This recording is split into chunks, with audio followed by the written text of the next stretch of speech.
Chris was an outstanding player at both middle linebacker and guard for the Red Raiders. His senior year, he captained the Red Raiders to an outstanding 8-2 record. Chris would go on to play at Mass Maritime Academy and was a 2-year starter at middle linebacker and elected captain his senior year. He would graduate in 1996 with a Bachelor of Science degree in engineering, as well as earning a master's degree in facilities management in 2006. Chris has worked in the power industry for over 20 years and currently works for Loomis Consultants in Canton, Massachusetts. Chris resides in Bridgewater, Mass. with his wife Kathy and their 3 sons, Ryan, Michael, and Christopher. Ladies and gentlemen, Hall of Fame inductee, Chris McCarthy.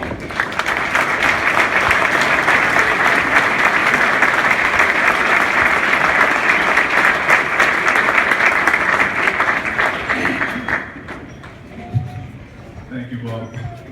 Congratulations to my fellow inductees. Graham was a tough act to follow. I'm going to try to keep it a little shorter, but you did a fantastic job. First off, I want to thank the Hall of Fame committee for this tremendous honor to be here tonight with all you guys. I remember sitting with you guys 25 years ago. It seems like yesterday I was at that table. It's amazing. I remember with every inductee that approached the podium, I would think to myself, please God, let this be a short speech. Some of these guys could ramble on forever. It was impressive. You could hear their whole life story again. With that in mind, I promise I'm going to keep it short.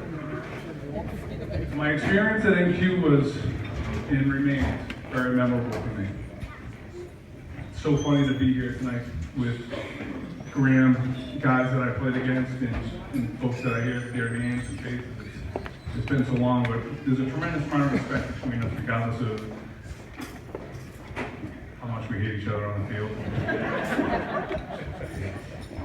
So, my team, we really had great success together on and off the field. The one thing I remember most is how much of a tight-knit group we were. I remember in our senior year, we were getting ready to get some new uniforms. We had done a fantastic job raising money and said, hey Kenny, we're going to get you guys some new uniforms. And we were excited. Not only were they new uniforms, they were actually a complete redesign. We went from the standard red and white to a black with black helmets from a traditional red helmet. We were as players, and so it was something special for us.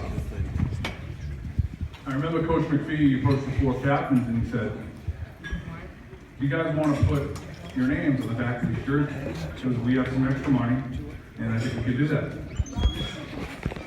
And it didn't take us long. I remember we told Coach, no, we don't want our names on the back. We want to be recognized as a single unit. And that was something special for our crew. That was a bond that tightened us up for years to come and solidified our existence together. Not only were we a tight group of teammates, but there was a mutual respect between the coaches and the players. Coach Kevin Fee, Earl Metzler, Tom Carter, and Pete Crisholm, they each knew how to get the best out of us whenever they needed it. They weren't only supportive of us on the field, but they were extremely supportive of us off the field, keeping us in line, making sure we're doing the right thing, getting good academics, grades, and also helping us apply to colleges and get into colleges.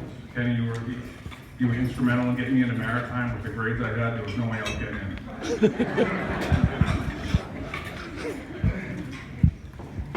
So our team worked very hard in the off-season, actually.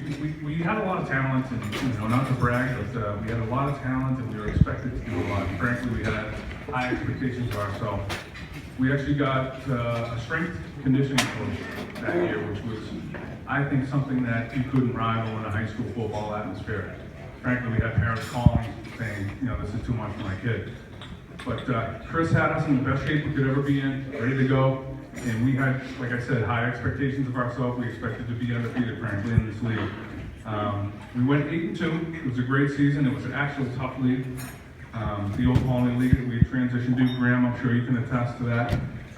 It was a very tough league, and although it was short of our own expectations, like I said, it was a great year. we were able to earn a hard-fought win on Thanksgiving Day, and that was special. That game, like Graham said, it's an amazing sort of environment to be in, and it's almost an out-of-body experience. I hope that you guys have that same experience on Thursday, and I wish you each and all the most success, and number one, that you all finish healthy on Thursday. Play hard. You want to be bruised when you come home. I cannot forget my coaches, Ken McPhee, Earl Metzler, Tom Carter, and Pete Prism for all they've done for me off the field. They made us realize that football is a game that's built on a foundation of values. Those values, Graham, I know you mentioned some of them, is respect, loyalty, hard work, dedication, and perseverance. You take those values with you through every part of your life. And those values, through adversity and through good times and bad times, those things are going to help you through every part of your life. And you'll look back and say, God, football taught me that. I can't believe it. That's the way I look at it, guys. So I wish you all the best. I want to thank my parents, family, and friends for being here tonight. Thank you, guys. So great to see so many faces out in the crowd. My amazing wife and mother of 3 children, Kathy. And to my son, Ryan, thank you for giving me the opportunity to coach youth football. Ryan's in his freshman year at Bridgewater Raynham High School. He's finishing up. And it's ironic because Bridgewater was the team that we lost to, Kenny, if you remember. We were, I think, undefeated playing them, and we lost to Bridgewater Raynham. And they still have a great program. So I'm proud of Ryan. Ryan's finishing his freshman year. I look forward to being a spectator now. I've got my satisfaction from being a coach, and I'm happy to be a spectator. But I tell you what, I'd give anything to be with you guys on Thursday.